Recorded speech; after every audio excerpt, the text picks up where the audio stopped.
अस्सलाम वालेकुम दोस्तों, मैं आपका तारिक महमूद मजलूम की आवाज़ से। दोस्तों, आज फिर खुली कचहरी हुई थाना सी डिवीज़न। उसके बाद शाम को खुली कचहरी हुई थाना सदर। तो हम मामूल के मुताबिक थाना सी डिवीज़न भी पहुँचे, वहाँ की कवरेज की। हम थाना सदर भी पहुँचे, वहाँ की कवरेज की। तो एसपी इन्वेस्टिगेशन शाहिद नज़ीर साहब के हम साथ साथ चले। उन्होंने आज जो इक़दामात उठाए हैं वो पहले देखने को नहीं मिले, यानी मौके पे ही रिलीफ दिया गया आवाम को। सी डिवीज़न के एसएचओ राना इस्माइल साहब, उनको भी अहकामात जारी किए कि एक दो दरख्वास्तें थीं कि फ़ौरी इनके ऊपर अमल दरामद किया जाए। तो उसके बाद शाम को खुली कचहरी हुई थाना सदर में। तो वहाँ भी साइलिन को जो है फ़ौरी इंसाफ मुयसर हुआ। खुली कचहरी में एसपी साहब के साथ डीएसपी सदर सर्कल हाजी मोहम्मद असलम साहब भी मौजूद थे।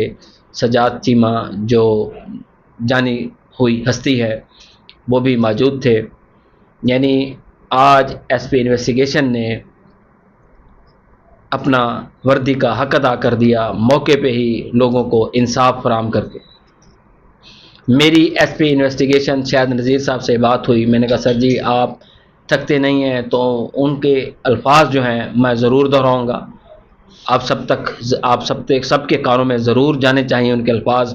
उनका कहना था कि जी अगर किसी गरीब का भला होता है मेरी वजह से तो मैं थकता नहीं हूँ, अगर किसी गरीब की मुझे दुआ लग जाए तो मैं थकता नहीं हूँ। तो दोस्तों, खुली कचहरियाँ आपके साथ शेयर करते हैं मेरी वीडियो के बाद। एक छोटा सा पैगाम तमाम दोस्त अहबाब के लिए, तमाम डिस्ट्रिक्ट रहमर के आवाम के लिए कि कल आरपीओ सलाहुद्दीन साहब भोंग में तशरीफ़ ला रहे हैं। सुबह 11 बजे खुली कचहरी है। डिस्ट्रिक्ट के अगर किसी भी बंदे को कोई मसला है पुलिस से, किसी पुलिस अफसर से, या इलाके की वजह से, किसी इलाके की वजह से कोई बंदा परेशान है, तो वो सुबह कल भोंग 11 बजे ज़रूर पहुँचे। वहाँ आरपीओ साहब भी होंगे, डीपीओ साहब भी होंगे और सर्कल के तकरीबन सभी इंचार्ज वहाँ मौजूद होंगे। वहाँ ज़रूर तशरीफ़ लाएँ और अपने मसाइल जो हैं हल करवाएँ। दोस्तों, सच बात कहना सदका जो हमने अदा कर दिया, आगे इस बात को फैलाना आप लोगों की ज़िम्मेदारी। हमारे चैनल को लाजमी सब्सक्राइब करें, बेल आइकन के बटन को लाजमी पुश करें ताकि मज़ीद हमारी आने वाली वीडियोज़ आप तक बआसानी पहुँचती रहें। अस्सलाम वालेकुम, पाकिस्तान जिंदाबाद।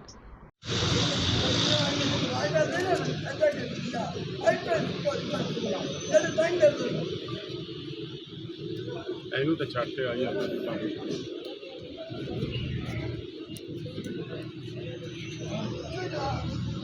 गल सही है यार, वो भाई तो मतलब नहीं है क्योंकि भाई तो काम पर है। मैं ज़्यादा लगता है कि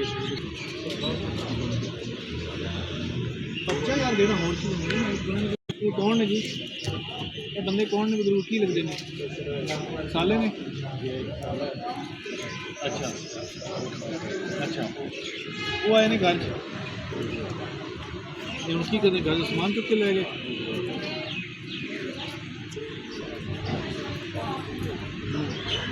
लिहाज इतनी पता थाने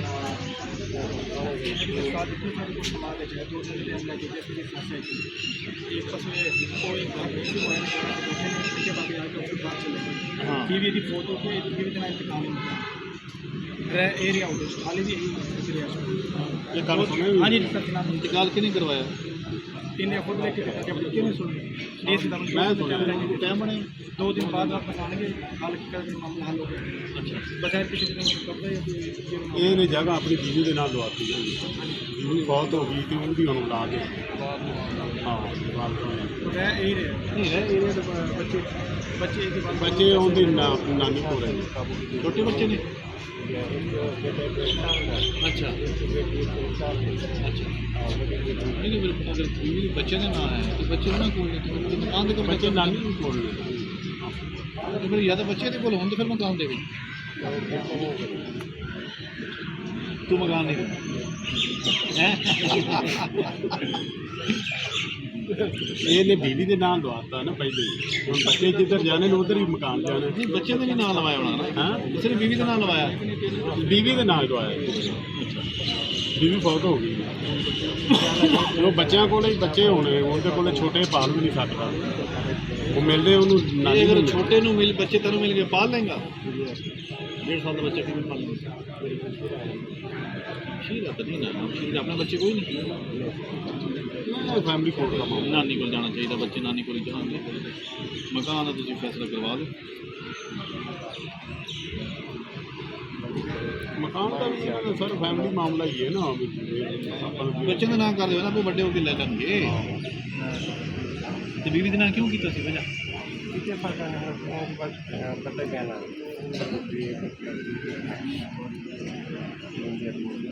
ਬੱਚਿਆਂ ਦੇ ਨਾਂ ਤੇ ਇਹਨੇ ਹੀ ਕਰਵਾਉਣਾ, ਇਹ ਤੋਂ ਅਗਲਾ ਲੈਣ ਦੇ ਪੀਜੀ ਵਾਲਾ ਵੀ ਆਉਂਦਾ।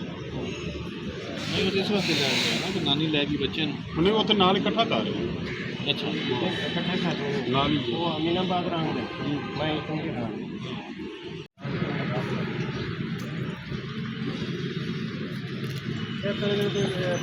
ਦਰਜ ਹੋਏ ਨੇ।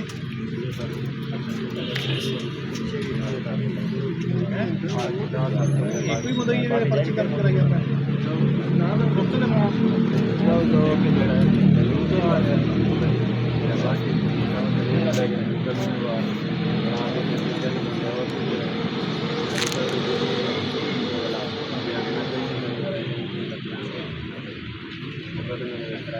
ਕਿਹਦੇ ਮੋਟਰਸਾਈਕਲ ਵੀ ਲੈ ਗਏ? ਕਿਹਦੇ ਕੋਲ ਹੈ ਮੋਟਰਸਾਈਕਲ? ਕਿਹਦੇ ਕੋਲ ਇਹ ਵੀ ਹੁਣ ਗੱਲ ਹੈ ਕਿ ਸੁਣਨ ਦਿਓ ਨਾ। ਇਹ ਗੱਲ ਮੋਟਰਸਾਈਕਲ ਹੁਣ ਕਿਹਦੇ ਕੋਲ ਹੈ? ਆਬਿਦ इसकी सब इंस्पेक्टर है। सब इंस्पेक्टर रेड की थी। अच्छा ये कदों रेड की थी? जुम्मा दे रात तो केड़ा थाना केड़ा तेरा?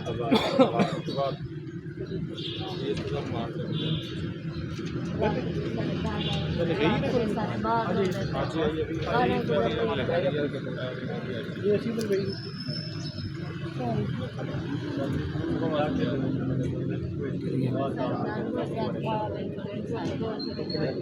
चलो पहले दरखास्त जब मैं दफ्तर की है ना डीएसपी साहब को कर देता ये थोड़े सार मुराद कुछ भी अपना सुन के थे आपने ऐसे जगह सुन के मोटरसाइकिल ने को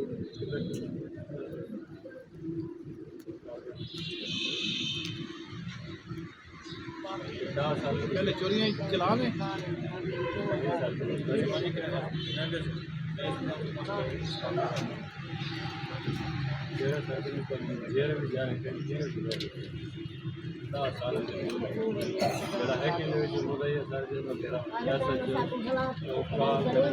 चलो हम जमीन ला थाने जो कट लगी तो सुन ले सारे पिछले भी कट ले सकते कौन है सारी गल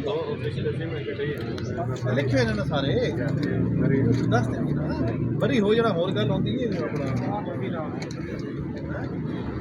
दर्शन भी होई तू भी चलान है अरशद कौन है ਇਹਦਾ ਕੀ ਲੱਗਦਾ ਤੂੰ ਇਹਦੇ ਨਾਲ ਮੁਕੱਦਮਾ ਬਾਹਰ ਹੈ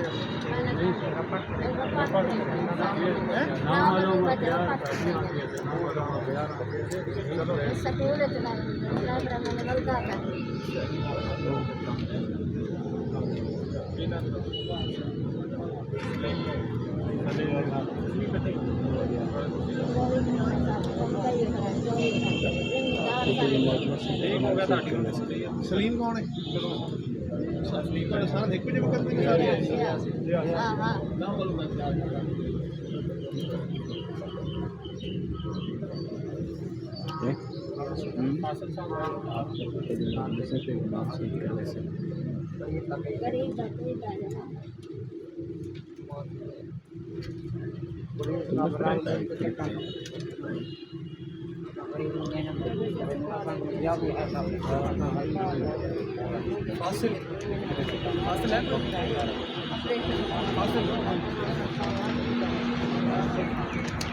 चलो सारे दरखास्त इकट्ठी कर लेंगे सारी इकट्ठी बुला के ठीक हो गया यार हम आदत प्यार होनी है सब आदत सारे बड़े कितना दरखास्त इकट्ठी करके सारा को बुला के खाने वाला ने बुला के भी आपसे डिस्कस करते हैं, ठीक है।